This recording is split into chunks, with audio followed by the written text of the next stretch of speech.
Jakub. We're going for a drive. Ford Mustang Mach E Rally. With unofficial launch control. Brake boost. Oh, that's it. Then it's gone. Then it's gone? Yeah.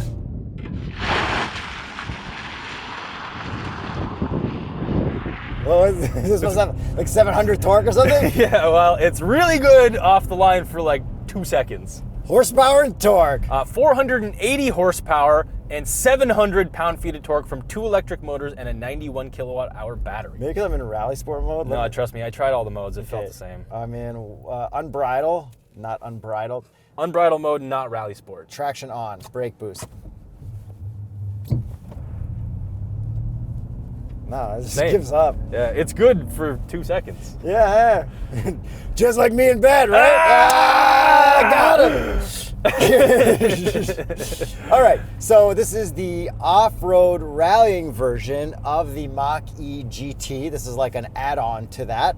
It's got a cool wing. It's got fog lights. It's got cool stripes. We got in this cool yellowish, greenish color. Yep. We have only white rally wheels. Which looks sick AF. It's, I think an inch raised, and then we got nice fat tires on it. And let's go through cliche corner traction off in rally mode. And we got Magna Ride on this bad boy as well. Ooh, back end's coming out a little bit. Yeah, well, all the press footage looked really cool of it rallying on like the dirt thing or whatever. Yeah, so now we're in Rally Sport, and Rally Sport does want to send a little bit more power to the back and give it more, I guess, drift angle. Yeah, I think the motors have the same horsepower, but the rear motor has more torque, and I think in rally mode it sends equal power to both or something like that. And then our infotainment actually says performance upgrade enabled.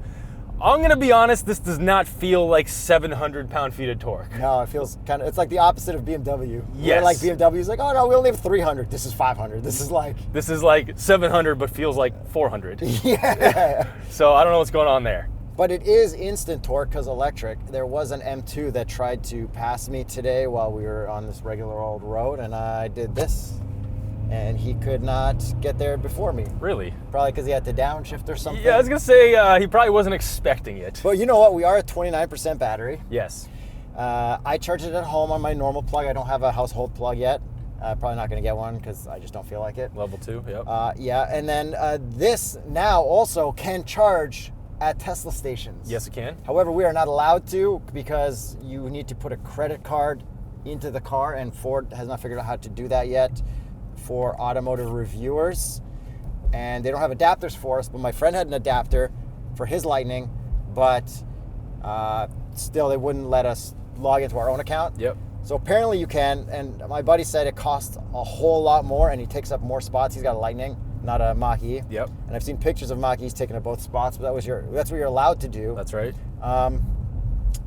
They say it works. It doesn't work at all of them because only certain ones are allowed to do Tesla charging. I don't know if it actually works. Right, and if you don't have a Tesla, it also charges you more than if you had a Tesla. Yeah, and like, you know, Electrify America, Electrify Canada, everyone's had all these, look how great we are, and they all kind of like sucked. Yeah, terrible. So we have no way of knowing if these actually are smooth charging on Tesla stations or not. Yeah, because the supercharger network is amazing, and that would kind of nullify the whole thing with EVs not being able to take road trips and stuff, because EV chargers with superchargers are kind of everywhere, but the handoff system of the payment system for a different company with Tesla, we don't know. And you can't pay at the pump at Tesla. Yeah.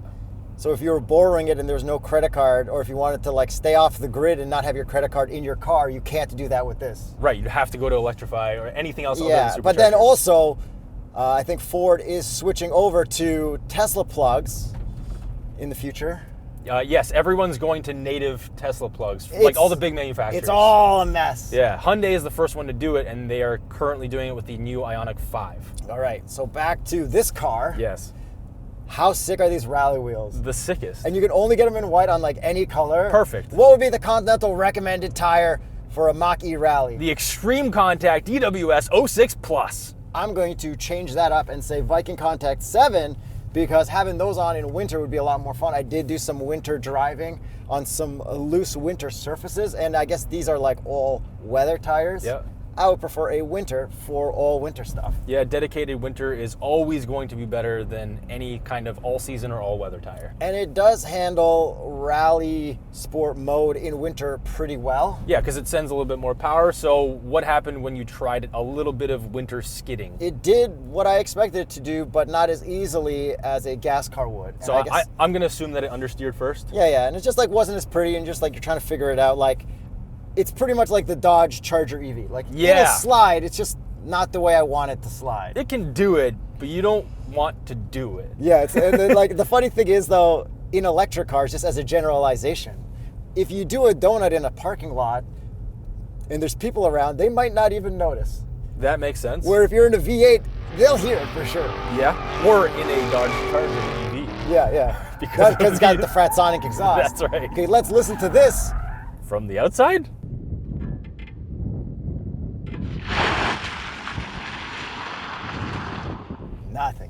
Nothing. Just got that like little hum, but it's not as bad as like a Honda Passport hum. Oh yeah. Honda Prologue hum. That was bad. Yeah. So that wing at the back looks kind of Focus RS-ish. Friggin' awesome. It looks so cool. It's got like a top mount thing to it. Looks all right. I don't mind it on here. I love the looks of this. The color though, it's too much for me. It's too much for this particular car. I think I'm getting too old to be like, yeah, this is cool. Like, no, here's the thing. I think this would be cool as a Mustang GT. On a Mach E with all this stuff, it's kind of embarrassing. But yeah, okay, even the Sterrato we drove, that yellow was like as yellow as I want to go for that. Like this on that would be too much. I still think that'd be pretty good because it's a Lambo. This in a dark color and no stripes. Yes. I think, yeah. I'm not like that into the stripes. No, the stripes, like the decals, you can delete all that stuff, which is good. And we got rear diffuser, which is cool. Yep. The front end looks pretty good, but like it's all caked with salt right now, so yeah, and we have it looks white. We have a different grille because it's GT-like, I guess. Overall, and we also have a little bit more ground clearance on the front because we have a different front lip. Yeah. Overall, looks-wise, I think we have a skid plate down there too. We do. We have aluminum skid plates for the front and rear motors. I wonder if you put a dent in it, would they still claim the whole battery under warranty? Like, you never know, right? That got to be the battery. But if that's why the skid plates are there. I know, but didn't that happen to someone else? I think it actually dented the battery. Maybe. We guess we'll never know. It was a Hyundai. We're not going to go off-roading in it. No. So overall, looks-wise, absolutely nailed it. Yes, I just don't particularly love this color. If you could drive this or a Mach E GT non-rally, which one would you do for looks? You get to pick the color and everything. For looks? Yeah. I just get a regular one. Just a boring, just regular one. I don't want anyone to see me in this. But with these wheels, man. I love the wheels. Is like how could you not reward whoever put these wheels on here? Yeah, I get that. I love these like OZ like looking wheels, but yeah. Now, would you get this over a Focus RS on tsp.truecar.com? Absolutely not.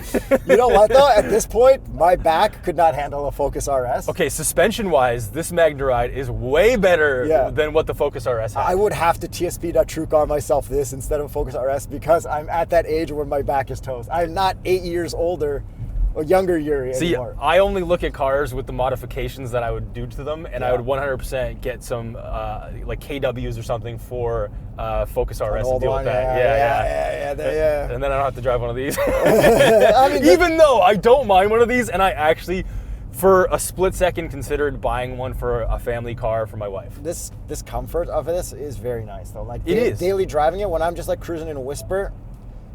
Oh, that's a drive mode, by the way. Yeah, Whisper, Engage, and Unbridle. Yeah. It's nice. I'm driving my kid to like daycare and back and just doing normal stuff. It's not painful or anything. It's softer than the Explorer ST for sure. Oh yeah, this is more comfortable than that. And going over this bump, that's great. It's just fantastic. That bounciness that the regular Mach E has that doesn't have Magnaride, it's all gone in this. And the steering feel through here is just like nice, pretty firm. Like it's just an overall very enjoyable daily that looks cool, that can apparently rally if you're going to do that. Yeah, very pleasant experience overall. Now there's a lot more fun stuff on the inside, but I want you to talk. Yeah. What's there? What's your favorite gloss? Oh man. Is it gloss toilet or gloss white? Toilet. We got a lot of that. Let's go. welcome to toilet time. We know everybody's already watching on the toilet. So we do have toilet ceramic white gloss in here on the steering wheel. And on the back of the seats, which are cool. Yeah, it's kind of interesting. It's better than gloss black. Matches the wheels, the rims. Yes. Okay, let's just launch this thing without brake boosting it. Ooh. And we're out of power. Man! But we are at 27% battery. Yes. So we have a range currently of 67 kilometers. Your range is also going to go down in the winter, as we are currently experiencing. It's an electric car, that just happens. And I would have charged it at a nearby charger right before this quickly. However, we know that the Petro-Canada never works. Yep.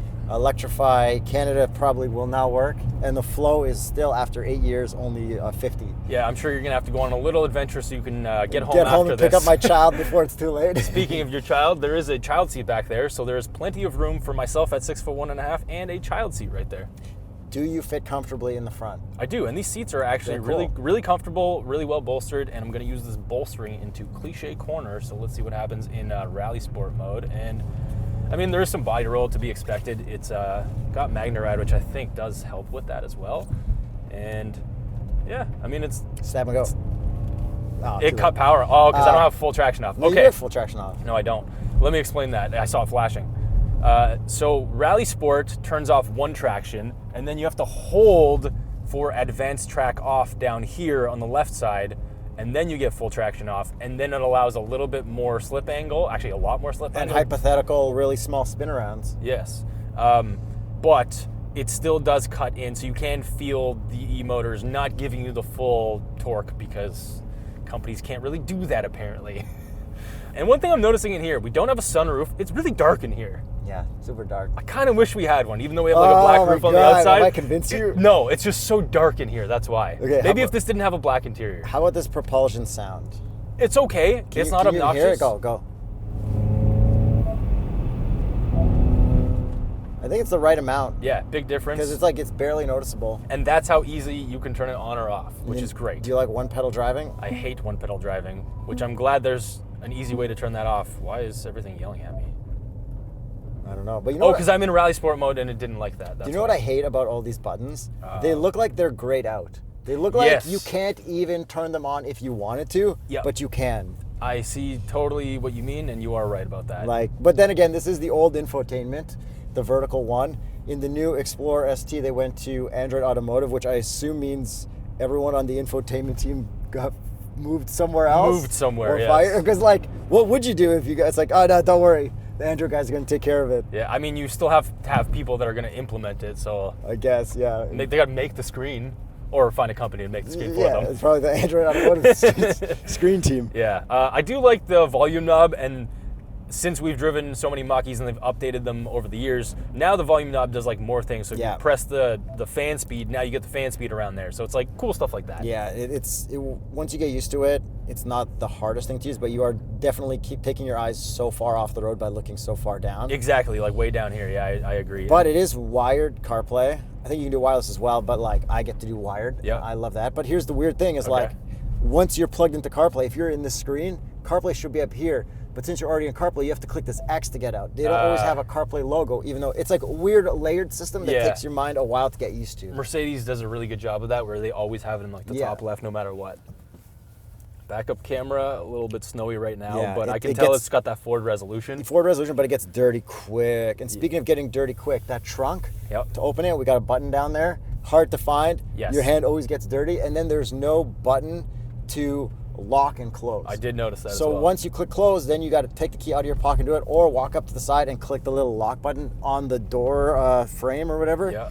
And to click that button, I feel like it always takes me 2 or 3 tries. I'm going to interrupt you because we are on snow. I'm going to floor it. Oh yeah, let's go. Rally. Yeah, this is pretty sick. The ralliness of it is good. Yeah, that's sick. All right, that's pretty cool. Go ahead, sorry. So clicking that button is annoying every time. I feel like it's always a mission. It's not easy to lock it. And then it does have no door handles, so you have to click and then pull. Yeah. My kid tried to open the door and she was so confused. Yo, I'm not gonna lie, after about a week, I am sick of my hand being in this position to unlock a door. Oh, I love that you can't put it into drive if you don't have the key on you. That's the best feature that Ford does for warming up cars. without a remote start. How's the trunk space? Trunk space is good, real good. I can fit like all the stuff I need. Like obviously it's a little coupé and someone. And it's coupé, but I still have plenty of room back there. So like it's not too coupé, but because of the black roof. Black, they can make it even higher. Yeah. But I'm very happy with the trunk space and everything in here. Yeah, I could see how, well, we should get to that. I could see how so many people buy these because this outsold the Mustang versus the Mach E for the first time ever. Yeah, which I want to talk about why I think that happened. So I assume that they weren't selling that well at first. Mach E's or Mustangs? Mach E's. Okay. However, incentives, discounts, things like that. Well, and the price Canada, of the new Mustang is also going up as well. Canada just announced no more rebates. Rebates. Yeah, so all the something. dealers and manufacturers are now trying to say, like, you know, let's just cut these mandates and stuff, which also does make sense because cars are harder to sell if they're EVs and they don't have the rebates because the EVs are so expensive versus the gas versions of everything. Because the old manufacturers doubled down on luxury EVs instead of like awesome little commuter EVs like the Bolt, which was the best. And here's the thing, it's like, oh man, what a shocker. A 4-door family car outsold a sports car. Obviously. Yes, I know it's for the first time ever, but like, yeah. Okay, Ford, how about you make a 4-door real Mustang with a V8 like you did in Australia? They got the coolest 4-door cars. I think that would sell pretty well. Although Chevy with the SS kind of proved that it didn't work. Although there was no marketing or anything like that for that car. But look at Dodge, right? Like a Ford, like that old sold. 4-door Charger, like sold like crazy. What do they have an electric SUV? No. Dodge? No, oh, the Hornet. Is it? Yeah, it's electrified, plug-in hybrid. Yeah, and that did poorly. Yes. So SUVs don't always crush compared to cars. I think a 4-door version of a gas Mustang would be amazing. Yeah. Like actually amazing. And it would outsell this. Depending on the tax credits and all that fun stuff. But yeah, driving this thing, I thoroughly actually enjoy it. Although that lack of power, I kind of hate because we've experienced the Hyundai Ioniq 5N now, and that thing, I think, has less pound-feet of torque, if I recall correctly, but it feels like it has way more. That car was the perfect EV. Yeah. Except for that it's a little too firm, a lot too firm for the suspension. That car needed this suspension. And if they made like a slightly lifted version, if they literally said, I see your Mach E Rally, yes, and I'm going to match that. Because they would just crush. They need the XRT-N. Yes, because they have the XRT we saw, but it's like, you'll pull white wheels on it and like, same stripes just come for them. Like, yeah.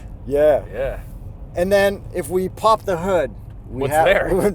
just a room for ice and shrimp. It does have a drain plug or whatever, because we do have a frunk, which is nice. So if there's no engine there... Is there a dipstick? There's no dipstick. No. What do we do with TotalEnergies since we can't put oil in it? Well, Yuri, while electric cars don't require engine oil due to their simpler mechanics and reduced friction, they still need other fluids like coolant, transmission fluid, and brake fluid. These fluids ensure the smooth operation of mechanical parts, prevent overheating, and maintain braking efficiency.